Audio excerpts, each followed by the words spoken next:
Hello students, आइए इस video में हम देखते हैं एक्सरसाइज 5 हमारा है सारणिक। सारणिक किसे कहते हैं, सबसे पहले इसको जाना जाए। दो ऊर्ध्वाधर समांतर रेखाओं के मध्य वर्गाकार अंकों या फलनों के क्रम विन्यास को हम क्या कहते हैं, सारणिक। इसे हम डिटर्मिनेंट ऑफ ए, या इसी को ऐसे लिख के शॉर्ट में लिख देते हैं, डिटर्मिनेंट ए, या डेल्टा चिन्ह भी कभी कभी प्रयोग करते हैं, या डेल्टा के रूप में प्रदर्शित करते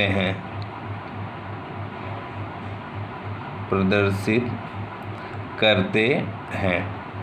इसको अन्य परिभाषा भी है। यदि हम किसी वर्ग आव्यूह को एक संख्या, एक अद्वितीय संख्या बोल सकते हो, एक निश्चित संख्या, एक अद्वितीय संख्या के रूप में व्यवस्थित कर सकें तो इस व्यवस्था को हम क्या कहते हैं, सारणिक कहते हैं। इसे उसी कोटि का सारणिक भी कहते हैं। जैसे n कोटि का हमारा आव्यूह है, जैसे मान लो a हमारा दिया गया है ABCD, तो ये 2/2 का है, तो इसका सारणिक मान को हम डिटर्मिनेंट ऑफ A से दिखाते हैं। इसको दो ऊर्ध्वाधर समांतर रेखाओं के बीच व्यवस्थित कर देते हैं, ABCD। तो ये किस कोटि का हमारा सारणिक है, द्वितीय कोटि का। ये किस कोटि का है, द्वितीय कोटि का सारणिक है। तो अब हमको लगता है कि आपको समझ आ गया होगा कि सारणिक किसे कहते हैं। किसी वर्ग आव्यूह को एक संख्या के रूप में, एक अद्वितीय संख्या के रूप में व्यवस्थित करने को हम क्या कहते हैं, उस आव्यूह का सारणिक मान। इसे किससे दिखाते हैं, डिटर्मिनेंट ऑफ ए या डेल्टा से भी प्रदर्शित करते हैं। कभी कभी इसको अंग्रेजी वर्णमाला के कैपिटल लेटर से भी व्यवस्थित करते हैं। और यह ध्यान रखेंगे कि सारणिक सदैव क्या होता है, वर्ग के रूप में होता है। ये आपको परिभाषा में यहाँ दिखा दिया गया। अब देखते हैं कि एक कोटि का वर्ग आव्यूह कैसे होता है। एक कोटि के आव्यूह का सारणिक, पहली चीज, एक कोटि के आव्यूह का सारणिक कैसे होगा। अब जैसे हमारा एक ही कोटि दिया गया है तो इसको आव्यूह मान लेंगे क्या है, ए को हम क्या लिखेंगे, AIJ, तो हमारा 1 ये भी है, J भी 1 है, तो इसका सारणिक मान क्या हो जाएगा, determinant of A equal to A, एक संख्या के रूप में व्यवस्थित हो गई। अब दूसरा जो शुरू होता है, जिस पर आपको क्वेश्चन भी मिलेंगे, द्वितीय कोटि के आव्यूह का सारणिक। द्वितीय कोटि के आव्यूह का सारणिक। अब इसमें क्या होता है कि ये द्वितीय कोटि का है, तो इसका जो है सारणिक मान कैसे दिखाया जाएगा। मान लेते हैं कोई आव्यूह हमारा A है, क्या दिया है, A11, A12, A21, A22, तो इसका सारणिक मान क्या हो जाएगा, determinant of A, A11, A12, A21, A22। आइए इसी में इसका प्रसार करना भी सीख लिया जाए। तो इसका प्रसार कैसे होगा, इसका मान कैसे आएगा, इसके मुख्य विकर्ण के तत्वों को गुणा करके द्वितीयक विकर्ण, इसको ये चीज़ क्या कहलाएगा, प्रथम विकर्ण, और ये वाला क्या कहलाएगा, द्वितीय विकर्ण। तो प्रथम विकर्ण के तत्वों का गुणा करके A11, A22 ये का गुणा करके द्वितीय विकर्ण के तत्वों को गुणा करके घटा देते हैं, क्या आएगा, A12, A21। ये सारणिक का मान आ गया। हल करने पर एक तत्व आ जाएगा। जैसे एक और एग्जाम्पल देख लेते हैं। जैसे A बराबर हमारा दिया गया है 2, 3, 5, 6, तो इसका सारणिक मान क्या होगा, determinant of A equal to क्या हो जाएगा, 2, 3, 5, 6। इसको सॉल्व किया जाएगा। देखो मुख्य विकर्ण ये है, मुख्य विकर्ण के तत्वों का गुणा करोगे 2 × 6 ऋण 3 × 5, इसको हल करोगे 6 दूनी 12, 5 तिहाई 15, 12 में से 15 गया, क्या आ गया -3। तो आपको परिभाषा भी स्पष्ट हो गया होगा। परिभाषा क्या बताया गया था, किसी आव्यूह के उसके एक अद्वितीय मान के लिए, एक निश्चित मान के लिए जो हमारा वैल्यू आएगा वही उसका आव्यूह का क्या कहलाएगा, सारणिक। तो ए का सारणिक मान क्या आया, -3। अब इसको चाहे जिस विधि से हल करेंगे -3 ही आएगा, ये इसीलिए अद्वितीय वैल्यू बोला जाता है। अब तीसरा देखते हैं जो बहुताय है अपने सिलेबस में, तृतीय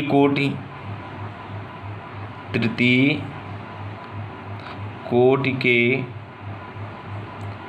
आव्यूह का सारणिक।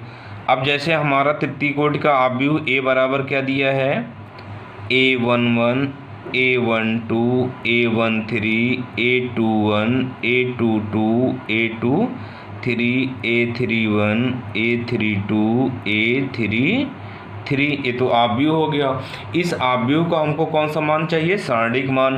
तो इसका सारणिक मान क्या हो जाएगा, डिटर्मिनेंट ऑफ ए। अब ये दो ऊर्ध्वाधर लाइन के बीच में होगा, A11 A12 A13 A21 A22 A23 A31 A32 A33। अब इसका प्रसार कैसे करेंगे, प्रसार मस्ट है सीखना। तो इसका प्रसार क्या हो जाएगा, determinant of A equal to. अब देखो जैसे इसमें एक व्यवस्था और बनेगी अभी कि किसी भी पंक्ति या स्तंभ के तत्वों को लेकर प्रसार किया जा सकता है। जैसे हम प्रथम पंक्ति के तत्वों को लेकर प्रसार करते हैं तो सबसे पहले लिखेंगे A11, फिर इसका उप सारणिक लिखेंगे। आव्यूह में आपको समझाया गया था उप सारणिक कैसे लिखते हैं। जैसे A11 है तो इसके सीध मतलब इसके सीध के पंक्ति और स्तंभ दोनों के तत्वों को छोड़ देंगे तो जो बचा क्या, A22 A23 A32 A33। देख लो इसके सीध के तत्व ये छूट गए तो यही 4 तत्व बचे। पहला प्लस होगा, अगला क्या हो जाएगा, माइनस। क्या दिया गया है, A12। अब इसके सीध के तत्व छोड़ दो, ये छूट जाएगा तो बचा क्या, A21 A23 A31 A33। अब तीसरा क्या आएगा, प्लस क्या है, A13। अब इसके सीध के तत्व छोड़ो, ये छूट गया तो बचा क्या, A21 A22 A31 A32। अब देखो इसको हल करने का तरीका आपको बताया गया था दो वाला, तो अभी आप ऊपर सीखे ही हो। तो अब ये दो में द्वितीय कोटि का सारणिक बन गया। इसको क्या लिखोगे, A11, इन दोनों का गुणा करो तो क्या हो जाएगा, A22 into A33 minus A23 A32 minus A12। अब इसको हल किया जाएगा, तिरछा गुणा करेंगे कैंची गुणा, तो A21 A33 minus A23 A31 plus A13। अब इसका गुणा करो क्या आएगा, A21 A32 minus A22 A31, ये A22 A31, ये हल करना। अब इसका चिन्ह देखो कैसे लिया गया, अभी बताया गया कि प्लस माइनस। तो जैसे दो वाले द्वितीय कोटि के हमारे सारणिक का चिन्ह क्या होता है, प्लस माइनस माइनस प्लस। और तृतीय कोटि के सारणिक का चिन्ह क्या होता है, plus minus plus minus plus minus plus minus plus. Alternate चलता है, प्लस से शुरू होगा एक प्लस, फिर minus plus minus plus minus, ये आता जाएगा। होता क्या है, इसका चिन्ह कहाँ से आता है, तो इसका चिन्ह आता है -1 पे पावर i प्लस जे। तो इसको इतना लिखने में टाइम भी लगता है, बहुत ये बोरिंग भी है। तो इसको हम लोग डायरेक्ट ऐसे चिन्ह लेते हैं, +1 -1 जो भी है इसमें चिन्ह केवल लिखेंगे बस, इसको हम इस रूप में ना लिखें। होता क्या है, जैसे A11 है तो A11 आई के स्थान पर 1 प्लस जे के स्थान पर भी प्लस आएगा 1 आएगा, तो ये हो जाएगा -1 पे पावर 1 प्लस 1 -1 पे पावर 2, इसकी वैल्यू क्या +1, तो यही चिन्ह क्या आ गया +1। ऐसे देख लो जैसे आ गया A21, तो -1 पे पावर 2 प्लस 1 कितना हो जाएगा -1 पे पावर 3, -1 पे पावर 3 की वैल्यू क्या है निगेटिव आ जाएगा -1, तो देखो ये माइनस आ गया किसका A21 का, A21 तो 2 प्लस 1, जब भी विषम रहेगा तो माइनस आएगा और जोड़ने पर सम हो जाएगा तो क्या आ जाएगा प्लस। अब क्या जोड़ रहे हो उसके ये जो तत्व है उसकी वैल्यू, ये कौन सा तत्व है A11, ये कौन सा है 1 2 3, तो इसको जोड़ो 1 1 कितना हो जाएगा 2, सम है तो प्लस आ गया, इसको जोड़ो 2 1 3 विषम है तो क्या आ गया माइनस, इसको जोड़ो 3 1 4 सम है प्लस आ गया। इसी प्रकार अन्य चिन्ह भी होते हैं। जैसे देख लो कोई सारणिक दिया है 1 -2 3 0 5 7 1 0 -3। अब इसका मान हमको ज्ञात करना है, तो हम कैसे ज्ञात करेंगे, देखो पहले वाले का चिन्ह प्लस, तो इसको लिख लेंगे +1। अब इसके उप सारणिक को लिखेंगे, उप 1 के सीध के तत्व छोड़ दो, तो क्या बचा 5 7 0 -3 माइनस फार्मूले का, और ये -2 है तो ये हो जाएगा -2। अब इसके उप सारणिक लिखेंगे तो -2 के सीध के तत्वों को छोड़ दो, ये इतना छूट जाएगा, तो बचा क्या 0 7 1 -3 प्लस ये 3। अब इसके सीध के तत्वों को छोड़ दो तो क्या मिला 0 5 1 0। अब इसको हम लोग हल करेंगे तो क्या मिलेगा 1, ये 5 दिए ही 15 ऋण 15 प्लस माइनस माइनस माइनस ये फार्मूले का, और 7 का 0 से मल्टीप्लाई 0 माइनस माइनस क्या हो जाएगा +2 -3 का 0 से गुणा 0 माइनस फार्मूले वाला 7 बन जा 7 + 3 0 का 0 से मल्टीप्लाई 0 -5 बन जा 5।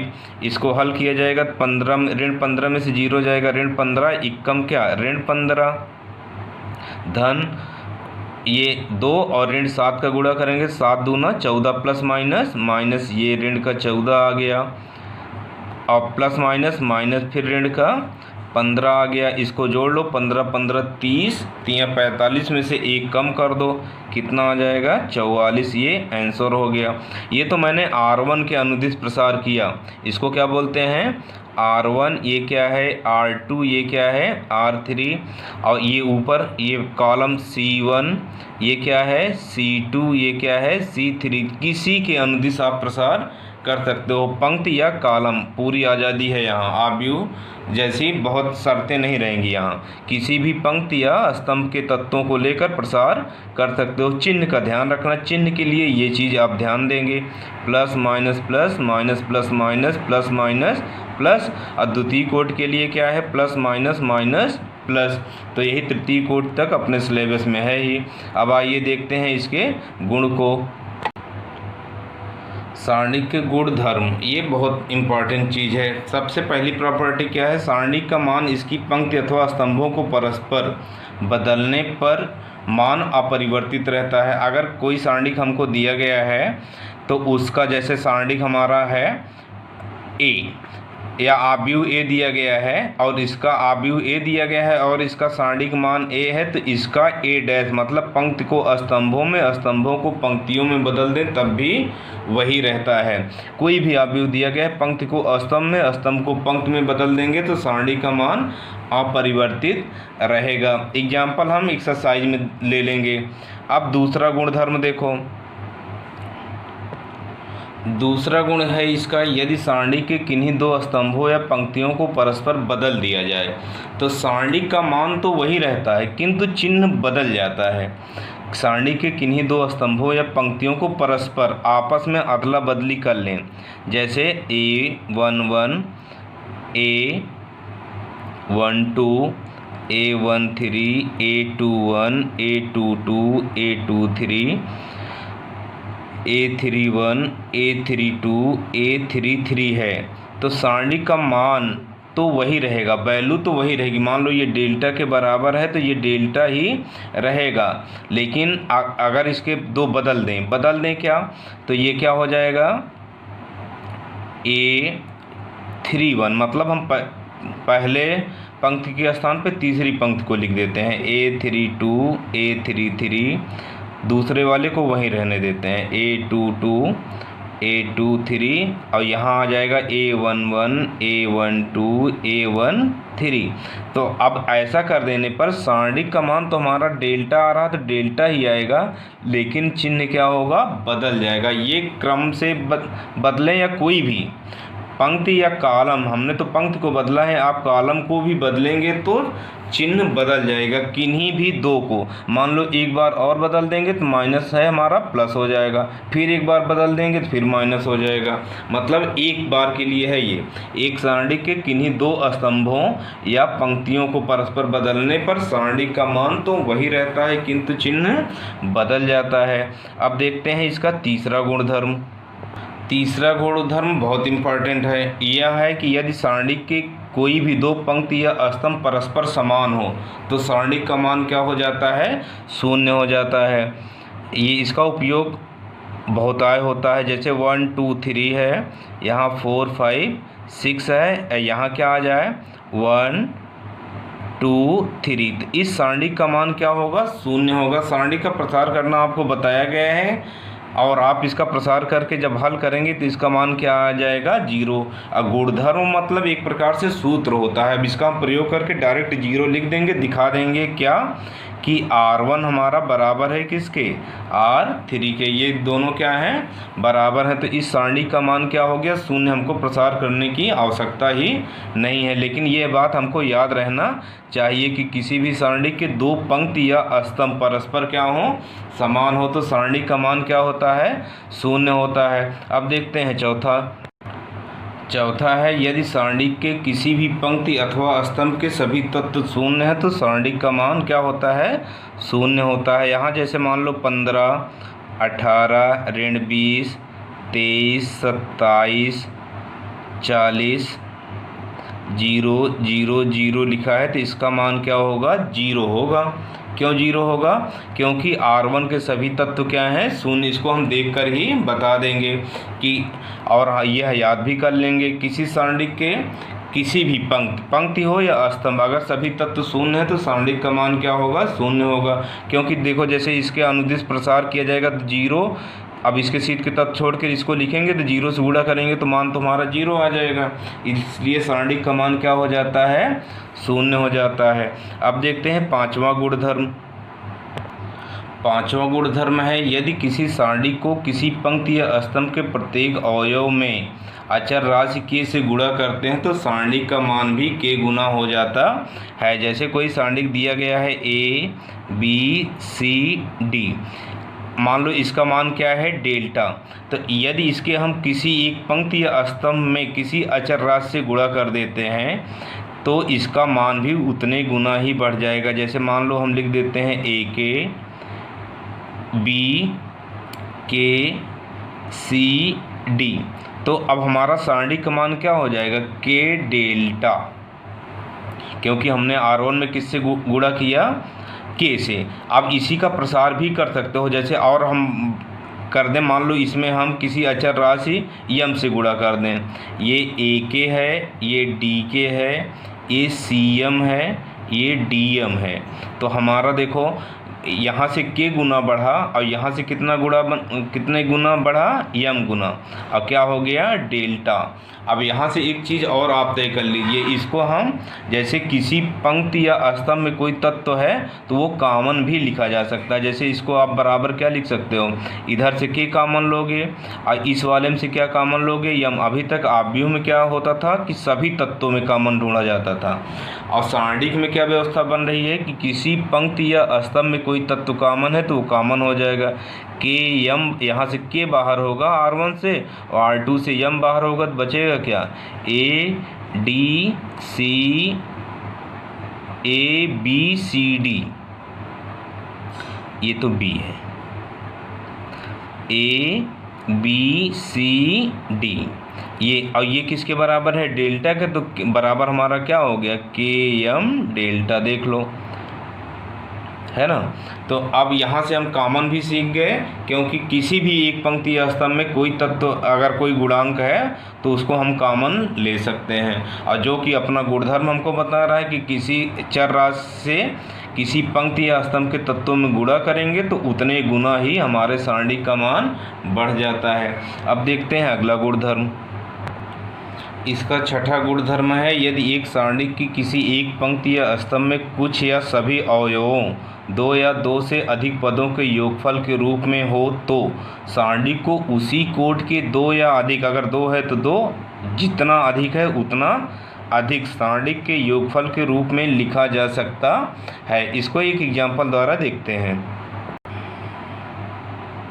जैसे देखो कोई आव्यूह है, मान लेते हैं डेल्टा है, क्या लिखा है, A plus alpha, B plus beta, C plus gamma, E F G H I J, ये तृतीय कोटि का हमारा सारणिक है। तो देखो हमारा C1 में कॉलम, पहले कॉलम में ये दो तत्वों के योग के रूप में लिखा है, इसको हम इसी कोटि का, मतलब पहला तत्व जैसे, अब ये दोनों तो दोनों में रहेंगे, तो क्या लिखा जा सकता है, A B C, जो योग है इसको छोड़ देना, बाकी जिसमें कोई योग नहीं है इसको आपको लिखना ही लिखना होगा, E F G H I J plus alpha beta gamma. अब इन दोनों को फिर लिखना होगा उसी कोटि का, कोटि नहीं बदलना चाहिए, G H I J। यही प्रगुण था आपका, अगर दो तत्वों के योग के रूप में लिखा है तो इसको उसी कोटि का, तृतीय कोटि का है ये, 3/3, मतलब एक में ही जब वर्गाकार हो जाए तो एक ही, तो जैसे यम बाई यम है तो यम कोटि बोलेंगे, यन बाई यन है तो यन कोटि बोलेंगे, 3/3 है तो क्या बोलेंगे, तृतीय कोटि। तो इसी कोटि के योगफल के रूप में हमको लिखना चाहिए। मान लो यहाँ और कोई तत्व होता तो यहाँ इसको लिख के फिर अगले में तोड़ना पड़ता। तो अब देखते हैं अगला गुणधर्म इसका क्या है। ये सबसे इम्पॉर्टेंट गुणधर्म, इसका उपयोग सर्वाधिक किया जाता है। यदि एक सारणिक के किसी पंक्ति अथवा स्तंभ के प्रत्येक अवयव में दूसरे पंक्ति या स्तंभ के संगत अवयवों को समान गुणजों, मतलब किसी संख्या से उसमें गुणा करके जोड़ दिया जाए या घटा दिया जाए तो सारणिक का मान नहीं बदलता है, सारणिक के मान में कोई परिवर्तन नहीं होता है। जैसे देखो कोई सारणिक हमारा दिया गया है A B C D E F G H I। अब इसमें हम किसी भी पंक्ति अथवा स्तंभ के तत्वों को संगत तत्वों में किसी अचर राशि से गुणा करके जोड़ या घटा सकते हैं, तो सारणी का मान नहीं बदलेगा। जैसे देखो इसको क्या लिख सकते हो, A D G। अब इसमें हम इसमें K से गुणा करके जोड़ देते हैं, तो K से सभी तत्वों में गुणा करना होगा, K B प्लस के ई प्लस के एच। और चाहे तो एक और अन्य राशि इसमें भी जोड़ या घटा भी सकते हैं। ये मान लो M C minus M F minus M I, इन दोनों को शेष को ऐसे ही रहने देते हैं, B E H C F I. ये अब किया क्या गया है, C1 में ही सब काम हुआ है। कॉलम 1 में क्या किए हो, C1 को एज इट रहने दिए और C2 में किससे गुणा किए, K से, K C2 माइनस इसमें क्या किए हो, यम से गुणा करके घटा दिए हो, यम C3। अब देखो सारणिक का मान वही रहेगा, डेल्टा ही आएगा अगर ये दिया है तो। अगर अब प्रसार करके देखना चाहो देख भी सकते हो। जैसे इसको हम क्या लिख सकते हैं, A डी जी, इसके पहले वाले गुणधर्म से जो छठा लिखे हो कि अलग अलग तोड़ के लिख सकते हो, अलग अलग हम तोड़ के दिखा रहे हैं, A डी जी। अब ये तो जुड़ा है, घटाया गया है, तो अब बाकी इन दोनों तत्वों को लिखना होगा। क्या लिखेंगे, B C E F H I plus अब ये वाला क्या लिखोगे, K B KEKH। अब इन दोनों को लिख लोगे BCEFHI। अगला क्या है प्लस, ये क्या है minus MC minus MF minus MI। अब इन दोनों को उतार लो ऐसे BEHCFI। अब देखो हमको क्या मिलेगा, ये इतना किसके बराबर है डेल्टा के। ये दे रखा है कि इतने का मान हम मान रहा क्या है, मान लेते हैं डेल्टा है। अब इसका मान क्या आता है, इसमें से के कॉमन ले लो तो बचेगा क्या BEHCFI प्लस इसमें से कॉमन क्या ले लेते हैं माइनस M। चलो माइनस M कॉमन हो गया तो बचा क्या CFI BEHCFI।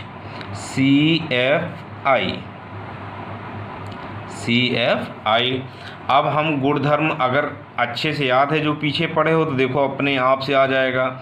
इसका मान क्या हो जाएगा, जीरो हो जाएगा। क्यों जीरो हो जाएगा कि C1 और C2 के सभी तत्व समान है। BEH है, BEH ये भी है, तो इसका मान क्या हो गया जीरो हो गया।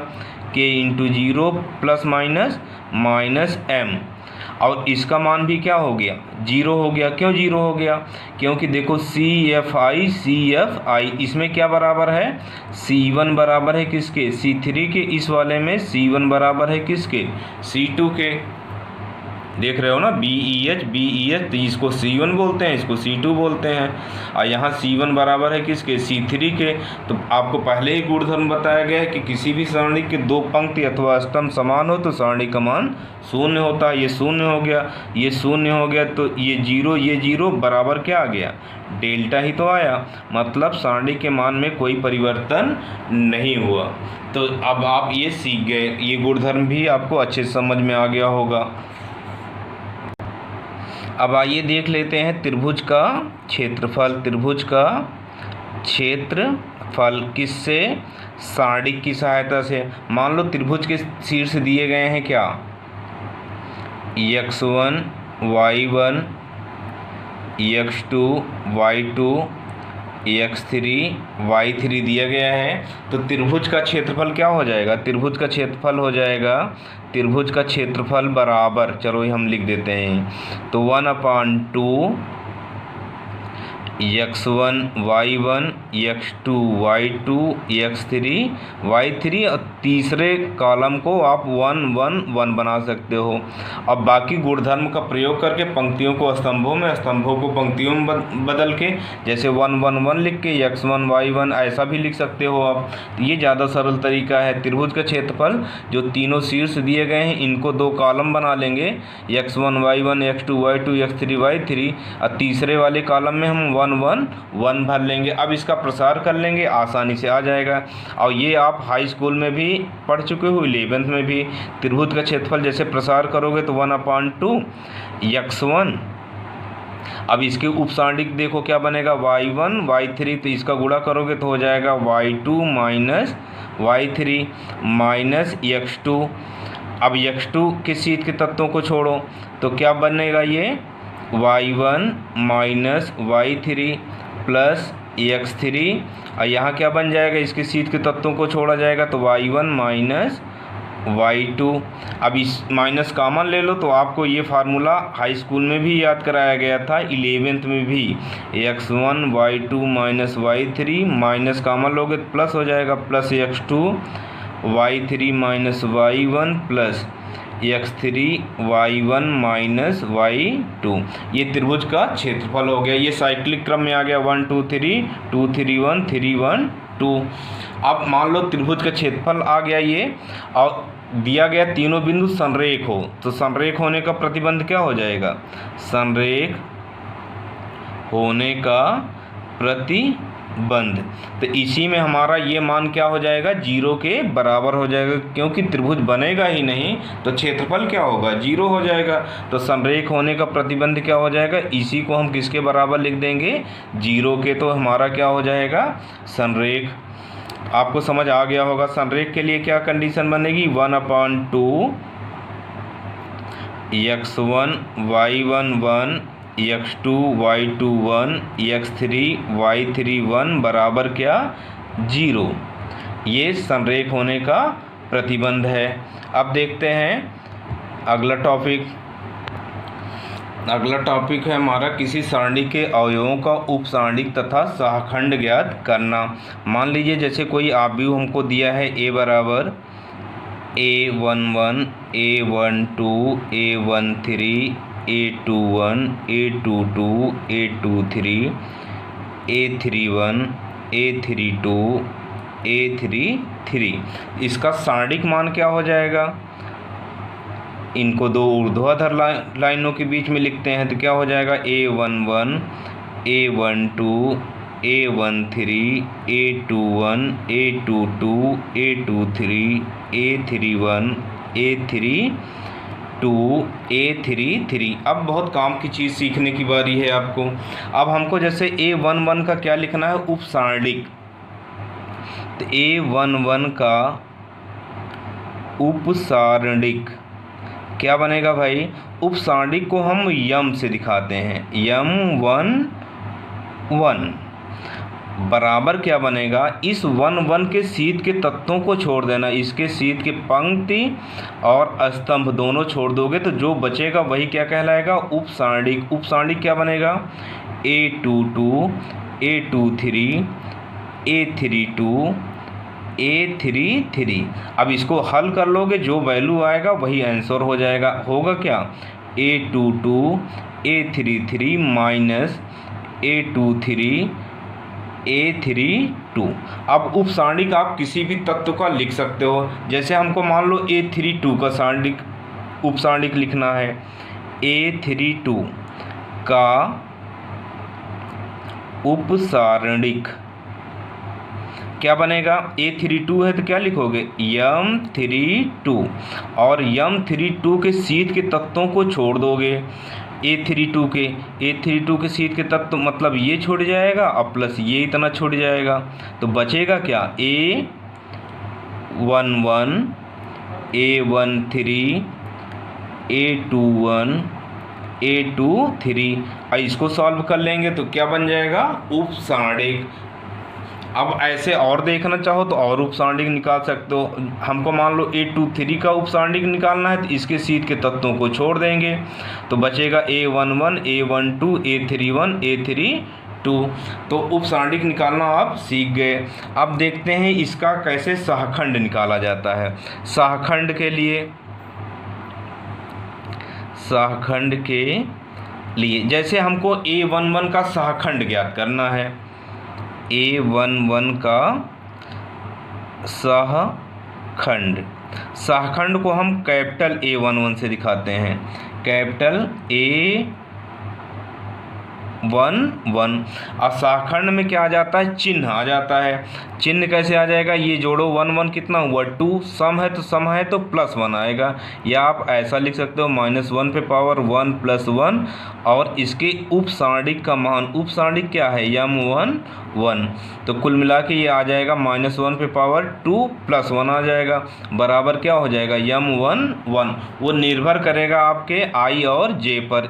अब जैसे हमको मान लो लिखना है a22 का सहखंड, तो सहखंड को कैपिटल लेटर से दिखाओगे a के, तो क्या हो जाएगा? a22। तो -1 पे पावर क्या हो जाएगा? 2 + 2 और इसका उपसारणिक लिखोगे, किसका? a22 का। तो a22 का उपसारणिक क्या बनेगा? देखो क्या बनेगा, इसके शीट के तत्व छोड़ो तो आएगा a11 a13 a31 a33। ये उपसारणिक हो गया। या इसी को आप -1 पे पावर 2 + 2 m22 भी लिख सकते हो। तो आप सहखंड में क्या आ जाता है? चिन्ह भी आ जाता है, ये ध्यान रखेंगे। और चिन्ह आपको 3/3 का चिन्ह बताया गया था, क्या होता है? Plus minus plus minus plus minus plus minus plus. इसको आप भूलेंगे नहीं। ये क्या हो गया, सहखंड। और सहखंडों से प्राप्त आव्यूह को ही सहखंडज आव्यूह बोला जाता है। क्या बोला जाता है, सहखंडज आव्यूह। सहखंडज आव्यूह भी देख लो इसी समय, सहखंडज आव्यूह। सहखंडज आव्यूह को क्या कहा जाता है, इसे आव्यूह ए के सहखंडों से प्राप्त आव्यूह के परिवर्त आव्यूह को ए का सहखंडज आव्यूह कहते हैं। क्या बोला गया, ए के सहखंडों, यहाँ सहखंडों वर्ड प्रयोग हो रहा है। और सहखंडज आव्यूह को क्या कहेंगे, एडजॉइंट ऑफ ए। तो वो किससे प्राप्त होता है, ए के सहखंडों से प्राप्त आव्यूह के परिवर्त आव्यूह को ए का सहखंडज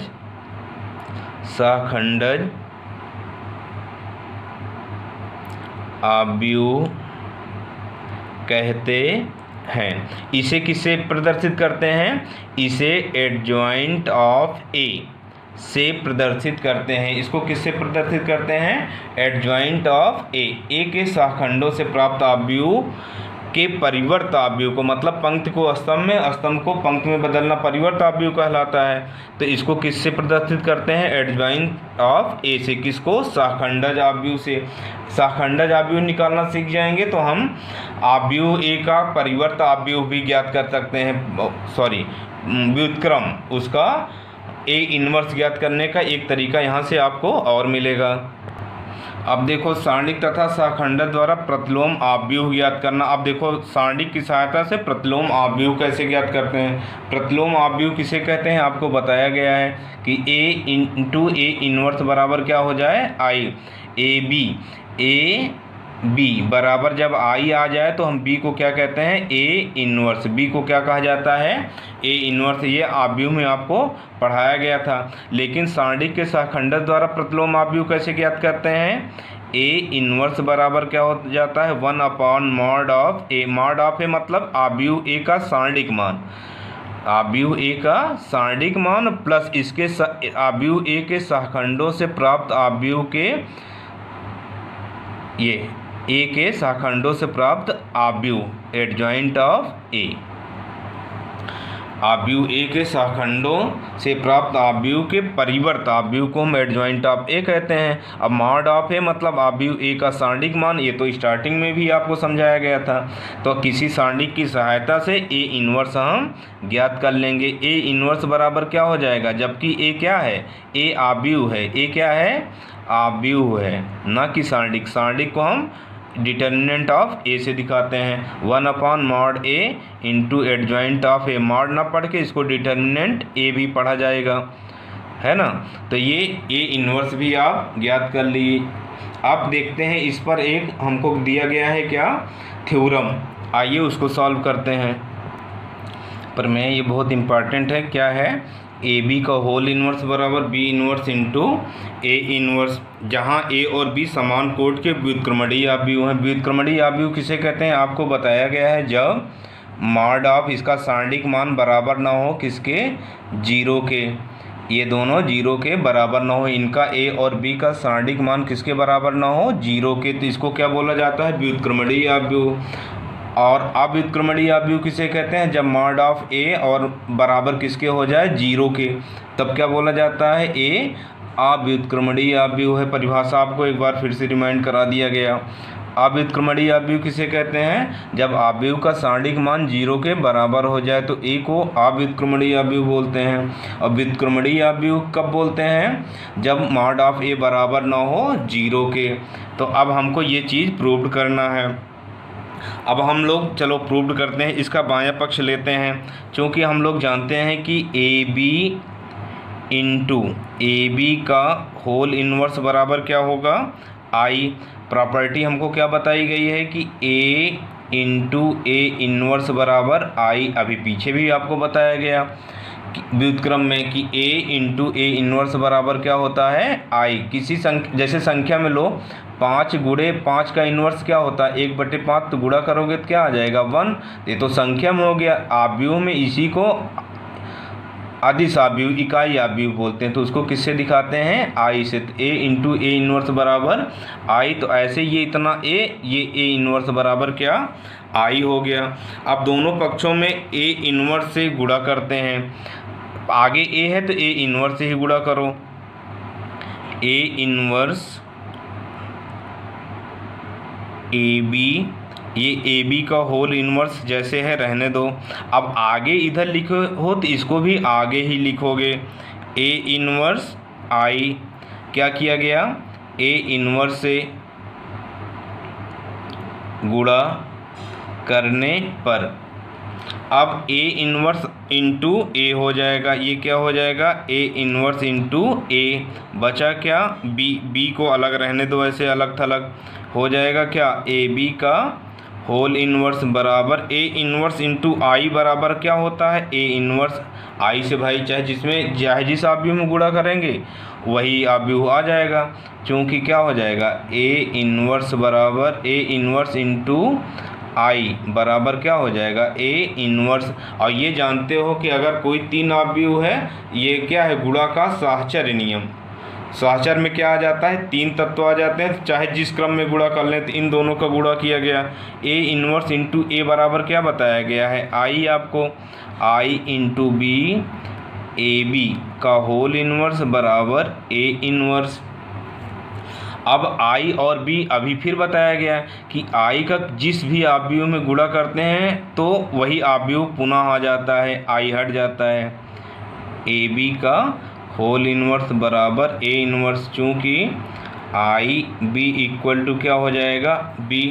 अब फिर प्रारंभ में ही आगे b है तो b इन्वर्स से दोनों पक्षों में गुणा करते हैं, b inverse into B A B का होल इन्वर्स। अब आगे गुणा किए हो तो इसमें भी आगे ही लिखोगे B inverse into A inverse. B inverse से गुणा करने पर अब बी इन्वर्स इंटू बी क्या हो जाएगा आई इंटू ए बी का होल इन्वर्स बराबर क्या B inverse into A inverse. फिर हमको सूत्र पता है क्या कि बी इन्वर्स इंटू बी बराबर क्या होता है आई। अब इसका क्रम का ध्यान ना रखना, b इंटू बी इन्वर्स बोलो चाहे b इन्वर्स इंटू बी आएगा i ही। अब i से चाहे जिस आव्यूह में गुणा करेंगे वही आव्यूह फिर से आ जाएगा। ए बी का होल इन्वर्स बराबर क्या b inverse into A inverse. ये आपका प्रूव्ड हो गया, क्योंकि बताया गया i से चाहे जिस आव्यूह में गुणा करेंगे यही आएगा। यही एक प्रमेय है ही है आपके यहाँ काम की, जो कि बोर्ड परीक्षा में पूछी जा सकती है। ए बी का होल इन्वर्स बराबर B inverse into A inverse. एक और है ए बी का होल डैश बराबर बी डैश ए डैश, परिवर्त आव्यूह वाले में है, वहाँ आप लोग सिद्ध कर ही चुके हो। अब देखते हैं एक्सरसाइज। जितनी प्रॉपर्टी बताई गई है उसको आप लोग एक बार से स्वाध्ययन कर लेंगे, अपने आप से अध्ययन कर लेंगे। अब आइए एक्सरसाइज शुरू करते हैं। बहुत आसान क्वेश्चन है।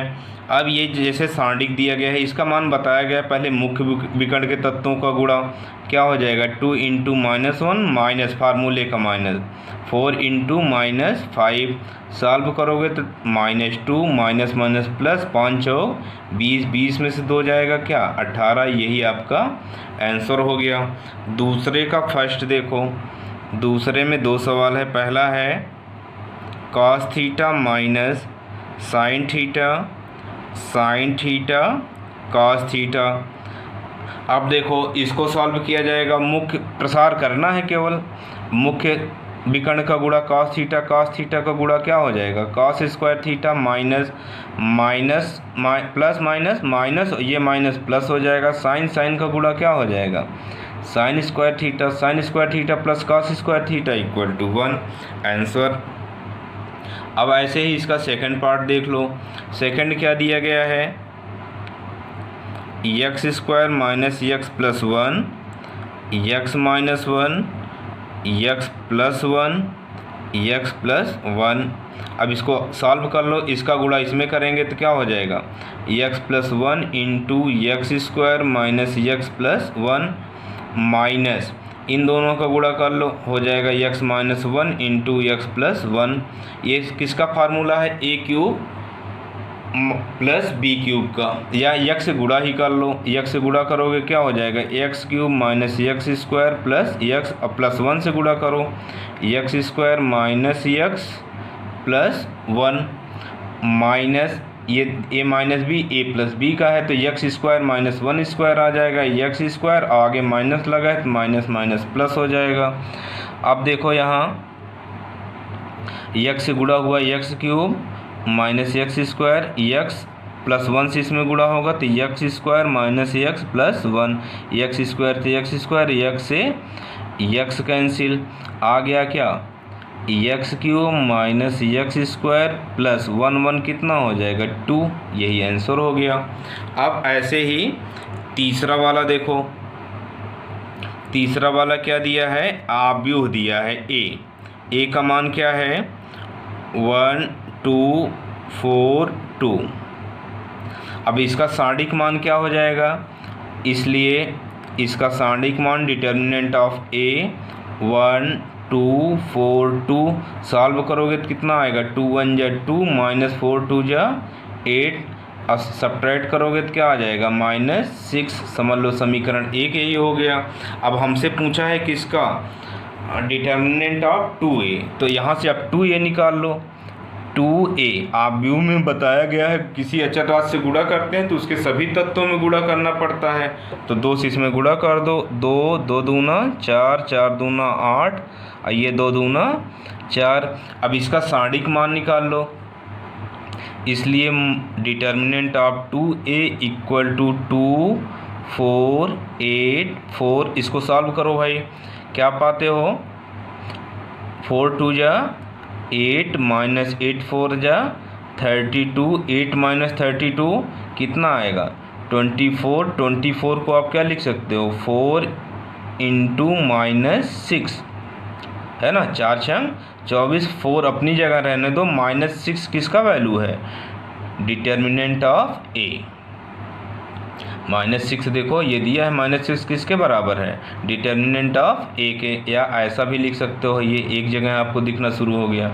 और यही प्रूव करना था, ये किसके बराबर आ गया, determinant 2a equal to 4 determinant A, ये आंसर हो गया। चौथे में दिया है आव्यूह ए बराबर दिस, तो अब इसका जो है हम सारणिक मान निकाल लें, या आ जाएगा क्या determinant of A equal to 1 0 1 0 1 2 0 0 4। अब इसका प्रसार कर लो, या जैसे है ऐसे रहने दिया जाए तब भी हो सकता है, प्रूव कर दिया जाए। अब देखो होगा कैसे, समीकरण एक, तो अब इसको कितने का वैल्यू निकालना है, डिटर्मिनेंट ऑफ 3a, तो सबसे पहले 3a निकाल लो। 3a तो 3 से आव्यूह है तो सभी तत्वों में गुणा होगा, 3 0 3 0 3 3 2 जा 6 0 0 3 4 जा 12। अब इसका डिटर्मिनेंट वैल्यू निकालोगे तो क्या आएगा 3a, और यही ऊर्ध्वाधर दो लाइनों के बीच में आ जाएगा, 3 0 3 0 3 6 0 0 12। अब आपको कॉमन लेना आना चाहिए, R1 से कॉमन क्या है 3, देखो इसमें से 3 कॉमन ले लो तो क्या आएगा 1 0 1। R2 से 3 कॉमन ले लो, एक और 3 हो जाएगा 3 इंटू 3, तो अब इस R2 से 3 कॉमन लो 0 1 2। R3 में भी देखो यहाँ भी तो 3 कॉमन है, तो यहाँ से 3 कॉमन ले लो तो आएगा क्या 0 0 4, या जैसे क्वेश्चन नंबर 3 लगाए हो ऐसे भी लगा सकते हो। ये 3 3 का 9 3 कितना हो जाएगा 27, और ये इतना किसके बराबर है, डिटर्मिनेंट ऑफ ए। ऐसे भी प्रूव्ड किया जा सकता है। और दूसरा तरीका आपको तीसरे क्वेश्चन में बताया गया है, वैसे भी लगा सकते हो, इसका मान निकाल के और यहाँ मान रख देना, इसको भी सॉल्व कर लेना। अब देखते हैं क्वेश्चन नंबर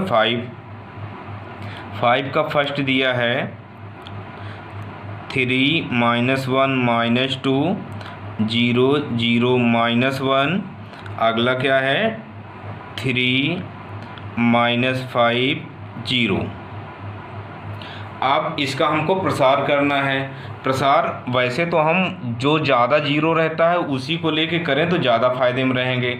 हम जैसे किसके तत्वों को लेकर करें, R2 के, तो देखो 2 जीरो है तो इसको लेने की ज़रूरत नहीं, केवल एक यही मान ले लें तो हमारा आंसर आ जाएगा। लेकिन अभी आप शुरुआती चरण में हैं तो जैसे प्रसार करते आ रहे हैं वैसे कर लेते हैं। 3, अब इसके सीध के तत्वों को छोड़ दो, छोड़ दिया। अब ये देखो, इस सीध मतलब पंक्ति और स्तंभ दोनों छोड़ेंगे तो बचेगा क्या, 0 -1 -5 0। पहले प्लस, अगले का चिन्ह क्या होता है माइनस, और ये -1 क्या हो जाएगा +1 या -1 लिख ही लो। अब इसके सीध के तत्व छोड़ो, ये स्तंभ हो गया, ये पंक्ति हो गया, छूट गया, तो 4 तत्व दिखेंगे यही, 0 -1 3 0। अब अगला देखो -2 प्लस, और यहाँ है -2। अब इसके उपसारणिक को लिख लो, -2 के सीध के तत्वों को छोड़ो तो मिलेगा क्या, 0 0 और 3 -5। ये इसको सॉल्व करेंगे तो आएगा 3 0 माइनस, ये 5 एकम 5 माइनस माइनस प्लस, और ये प्लस माइनस फिर से माइनस, 5 एकम 5। अब देखो क्या आया, माइनस माइनस प्लस हो गया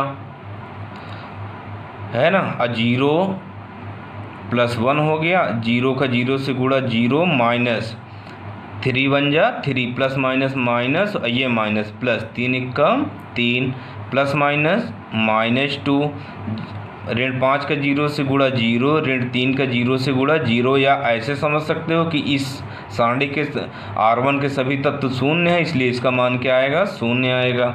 चलो हल करते हैं इसको आगे।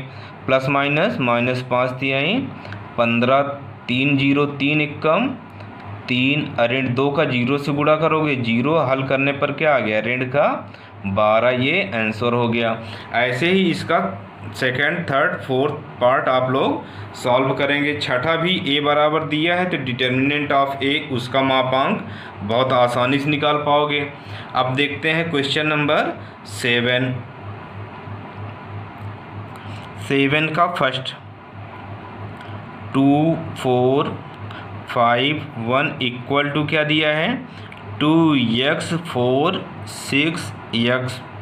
अब आव्यूह होता तो हम लोग क्या करते थे, संगत तत्वों की तुलना कर लेते थे, लेकिन ये क्या है, सारणिक है। देख लो 2 ऊर्ध्वाधर लाइनों के बीच में है, इसलिए इसको हल करना होगा। सारणिक जैसे हल करते हो, 2 एकम 2, ऋण 5 चौक 20, 2x का x से गुणा कितना हो जाएगा, 2x², ऋण 6 चौका 24, 2 में से 20 जाएगा, कितना आएगा, ऋण का 18, और ऋण का 24 इधर आएगा, धन का 24 बराबर कितना हो जाएगा, 2x²।